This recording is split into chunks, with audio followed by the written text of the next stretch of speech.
Boa tarde a todos, eu me chamo Yane, sou aluna da Católica, sou uma quarto semestre de mediação da professora Tereza e hoje a gente está aqui com Bárbara Luiza, formada também na Católica em 2020, no curso de Direito. Ela cursou mediação no TRF2, na Justiça Federal, no Rio de Janeiro, e hoje ela veio nos presentear com uma conversa, um bate-papo, um cafezinho, né, falando um pouquinho da mediação, das dificuldades, dos prazeres, do que a mediação pode nos proporcionar. Nossos coleguinhas estão todos aqui presentes, vão fazer suas perguntas, mas eu gostaria de iniciar, Bárbara, pedindo para você falar um pouco das suas especialidades, a mediação empresarial, o que é possível, o que você pode trazer para a gente. Então, boa tarde a todos, me chamo Bárbara, sou mediadora judicial. Eu gostaria de trazer a questão da mediação civil, empresarial e imobiliária. Claro que atuo também na área de família, mas tenho uma maior identificação com a mediação civil barra empresarial. Um pouco da sua trajetória, se foi muito difícil, só para a gente ter uma noção do que é a mediação quando a gente sai da faculdade, por exemplo. A mediação é uma forma de resolver demandas, conflitos, controvérsias, de maneira mais célere, mais humana, e permite que os próprios interessados resolvam aquilo que eles aflige, de forma que não coloque de imediato uma solução para um terceiro decidir. Então, eu acredito que é um método realmente mais adequado de solução de conflitos. Olá, Bárbara, meu nome é Isa, sou aluna do primeiro semestre da turma de mediação e minha pergunta é referente a habilidades técnicas e comportamentais. Quais habilidades você acha necessárias para atuar como mediador? Olá, Isa. Bom, então, as habilidades de um mediador que eu considero mais importantes são as soft skills, né? Aquelas que permitem o acesso ao humano. Então, o mediador precisa ser criativo, precisa ser uma pessoa que goste de pessoas, precisa ter uma habilidade de síntese, né, para resolver as questões de forma célere, e precisa também ser ágil, objetivo, né? Acho que essas são as qualidades. E humilde. Acima de tudo, humilde, porque se você não for humilde, corre muito o risco de você tentar ser juiz. Qualquer pessoa pode ser mediador? Qualquer pessoa pode ser mediador, né? A própria lei de mediação estabelece isso. E desde que as partes estejam de acordo e tenham confiança nesse mediador, esse acordo pode ser celebrado e homologado pelo juiz. Por não ter tantos critérios para ser mediador, podem existir profissionais mais qualificados, outros nem tantos. Quais os erros mais comuns são cometidos por profissionais que são mediadores iniciantes? Eu acredito que os erros mais comuns podem tangenciar a ética e a tecnia, né? Então, desconhecer as ferramentas corretas para conduzir um processo de mediação podem induzir um jovem mediador a erro. Então, é muito importante o respeito aos princípios, especialmente da confidencialidade e o da imparcialidade. Bom, de novo. Meu nome é Arlisson Chagas e hoje eu trago uma pergunta voltada mais à sua experiência. Na sua experiência, existe um perfil psicológico ou comportamental que torna uma pessoa mais inclinada a buscar um caminho consensual na mediação? E se há esse caminho, há esses sinais, quais são esses sinais e os benefícios da própria mediação? Oi, Alisson, prazer responder a sua pergunta. E acredito assim, que existe sim um direcionamento, né, de perfil. Com certeza existem advogados, psicólogos, professores que podem se interessar por ser mediadores, porque gostam de oferecer uma solução mais rápida, gostam e se interessam por resolver questões humanas, mas limitações eu acredito que não. Limitações de perfil eu acredito que não. Eu acho que é uma inclinação por habilidade e pelo comportamento. Então, para um profissional que não tem o perfil de se relacionar com pessoas, certamente ele vai encontrar maior dificuldade em mediar. Na sua prática também, como mediador, ele pode agir e até que momento ele pode agir se uma das partes ela se recusar a cooperar ou se ela estiver mais fechada às possibilidades de negociação? Quando as partes não querem se envolver em solução, o mediador ele encontra mais um degrau de dificuldade. Com certeza ele vai precisar lançar mão de mais ferramentas para se conectar com essa parte e compreender as suas reais necessidades e interesses. Uma das ferramentas que ele pode lançar mão é a pergunta aberta e a escuta ativa. Certamente é um procedimento que vai demandar um pouco mais de tempo e disponibilidade, inclusive emocional desse profissional, para conseguir mapear os interesses e as necessidades das partes. E assim, sabendo que pode haver possibilidade de violência psicológica, manipulação emocional, você já citou algumas das ferramentas. Mas, num contexto mais generalizado, quais você considera mais eficazes e focado também na parte da família, na parte civil, na parte que você mais domina? Olha, com certeza, a ferramenta mais utilizada é a escuta ativa. Saber ouvir e saber demonstrar uma escuta de qualidade é pré-requisito para conectar as partes com seu interesse e fazê-las quebrar objeções diante de um conflito. O conflito vem para amadurecer as relações. Então, conhecer ferramentas para manejar o conflito eu acredito que é o diferencial do mediador. Então, a ferramenta que eu destaco é a escuta e o uso de perguntas inteligentes. Bom, meu nome é Gabriel Melo, queria dar boa tarde a todos que estão aqui, aos meus colegas, a todos que estão ouvindo esse podcast. Eu gostaria de fazer a pergunta para a Bárbara. É a seguinte, qual é a maior dificuldade, ou quais são as maiores dificuldades no cotidiano, no dia a dia, assim, do mediador? E, para além disso, se você puder exemplificar uma dificuldade, um caso que aconteceu, para você trazer pra gente, e como você lidou com isso, ou esses casos, as maiores dificuldades que você enfrenta sendo mediador, você puder trazer pra gente, seria interessante. Oi, Gabriel. É uma pergunta muito inteligente. Dificuldades. Eu vou precisar refletir na sua pergunta. Mas acho que as dificuldades, elas estão relacionadas à burocracia. Você conseguir solucionar uma demanda judicial se valendo da mediação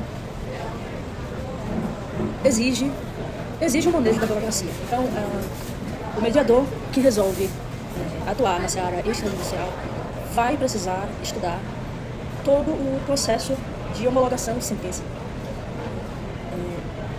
Como a minha atuação até então tem sido nessa área judicial, eu ainda não tenho eu vou pedir para você cortar isso, tá? Olá, boa tarde a todos. Meu nome é Gabriel Melo. Quero dar boa tarde aos colegas, dar boa tarde aos ouvintes desse podcast e fazer a pergunta para a Bárbara.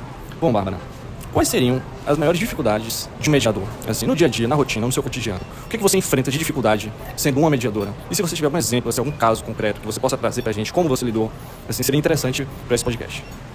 Oi, Gabriel, obrigada pela sua pergunta. Como dificuldade na mediação, eu vejo o manejo da burocracia.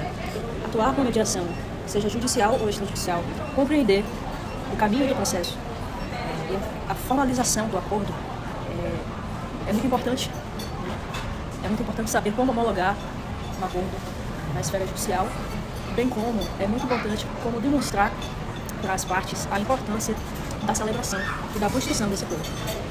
Certamente que um acordo pode ser parcial ou total, pode ser inclusive revisto ao longo do tempo, mas demonstrar para os interessados a solenidade desse acordo e saber colocá-lo no sistema burocrático é uma grande dificuldade. Agradeço. Olá, boa tarde. Eu me chamo Ana Carolina, aluna do terceiro semestre de mediação. Estou muito honrada de ter Bárbara aqui hoje e gostaria de perguntar, Bárbara, qual foi o caso assim que você bateu de frente com um caso e você disse, não, isso daqui é impossível de mediar, e aí depois que você conseguiu obter ali algum resultado positivo, o que você pensou? Qual foi a sua perspectiva sobre isso? Oi, Ana, obrigada. Obrigada pela pergunta. Então, o dia em que eu me deparei com um processo que eu não consegui solucionar, graças a Deus ele ainda não chegou. Mas, com certeza, as dificuldades já apareceram, já houve situações em que eu precisei me valer dos advogados para compor um termo. Então, eu acredito que quando surge um obstáculo, a gente precisa se valer das pessoas, seja das partes, seja dos seus advogados, ou mesmo de o que se chama de clínica de mediação, ou talvez uma consultoria entre colegas. Existem, a depender da instituição, você encontra um espaço em que os casos são debatidos, anonimizados por conta da confidencialidade, mas eles podem ser construídos em conjunto. Ou seja, se a solução não se apresenta numa primeira sessão, é feita uma remarcação e tanto as partes amadurecem as suas questões, como o mediador também pode buscar formas de melhor direcionar esse diálogo.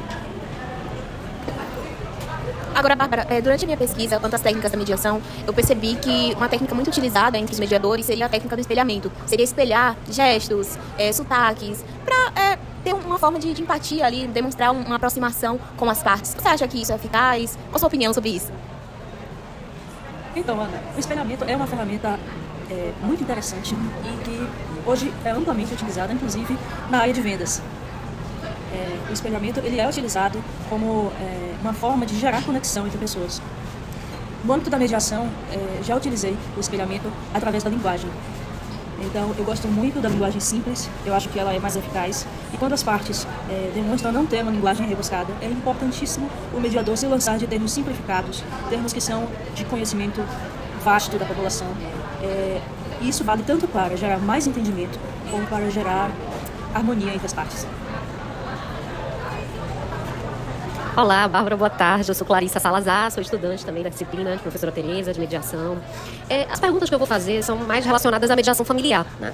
Na sua visão, você acha que hoje a nossa legislação precisaria ainda, ou o próprio sistema jurídico, precisaria melhorar em quê? Para fortalecer ou estimular o uso da mediação familiar? Clarissa, obrigada pela pergunta. A mediação familiar é realmente um ambiente em que a população brasileira se dispõe para resolver demandas das mais diversas e das mais comuns. Então, o que eu acredito ser importante no Instituto da Mediação Familiar é um trabalho incansável e cooperativo entre as instituições, seja tribunais, seja administração pública, direta e indireta, seja mesmo se valer de profissionais de vastos setores, sabe? A mediação familiar, ela vai ainda ser reconhecida, eu acredito, que ela vai ser reconhecida como a forma mais eficaz de solução de conflitos e que vai descarregar o judiciário. Então, nós já vivemos hoje um movimento de crescimento da mediação, em que as famílias buscam os sejusques antes de buscar as varas ou a defensoria pública. Um dos caminhos mais tradicionais na hora de se resolver um conflito familiar é a defensoria pública. Hoje, eu já visualizo famílias chegando diretamente ao sejusque e requerendo uma audiência, sabendo que ali elas vão resolver seu problema de forma mais rápida, mais simplificada e mais humana, mais adequada à sua realidade. Então, acredito que seja realmente um engajamento entre instituições. Perfeito. E na sua visão, você acha que a nossa cultura brasileira hoje, ela está já aceitando a mediação, ela está buscando mediação? Já existe esse movimento para a mediação? Sim, Clarice, eu acredito que a mediação já é um instituto de sucesso. Ela já se estabeleceu como um método eficaz, um método adequado e como um método conhecido e de interesse das pessoas. Isso é muito bom, né? E os tribunais brasileiros, o que é que você acha assim? Como é que eles hoje veem a mediação familiar? Né? Essa parte de mediação familiar, eles também já têm esse olhar mais amadurecido em relação a isso? Veja bem, os tribunais brasileiros, eles ainda precisam cumprir. Vou voltar.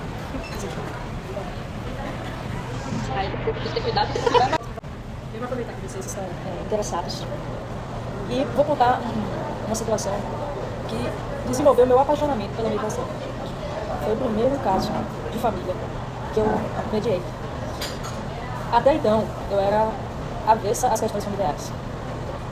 Quando eu fui resolver mediar, a primeira sessão aconteceu com um casal se divorciando e duas filhas para serem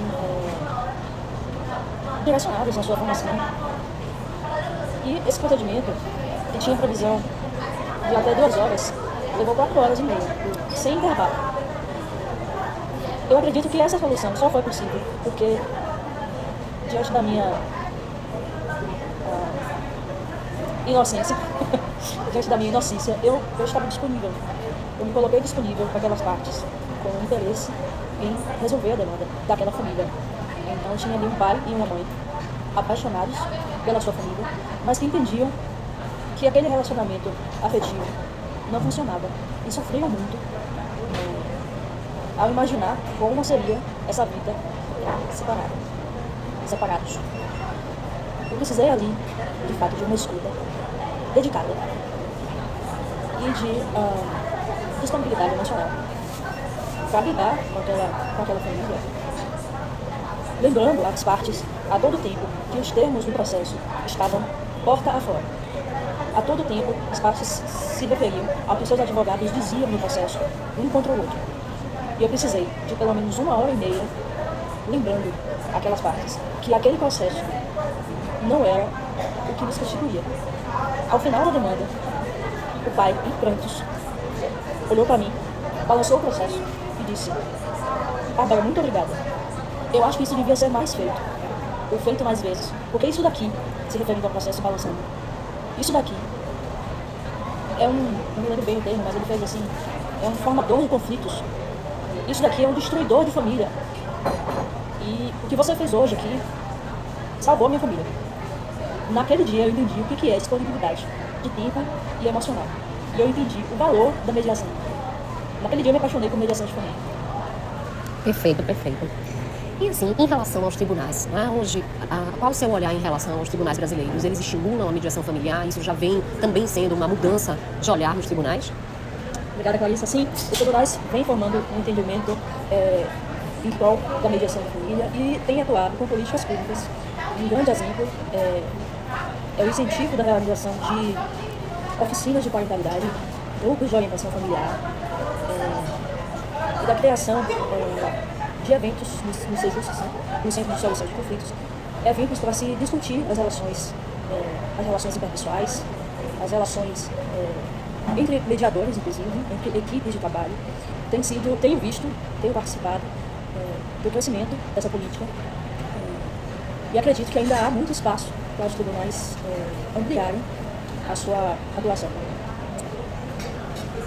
Bom, em nome de todos os colegas, eu agradeço, Bárbara, a presença. Eu queria dizer que, finalizando esse podcast, todos nós saímos daqui com uma visão muito mais ampla de mediação e com um crescimento acadêmico profundo, porque hoje realmente foi um podcast voltado ao conteúdo em si da mediação. Então, agradecendo mais uma vez, Bárbara e a todos os presentes, entrevistadores e entrevistada, o podcast está encerrado.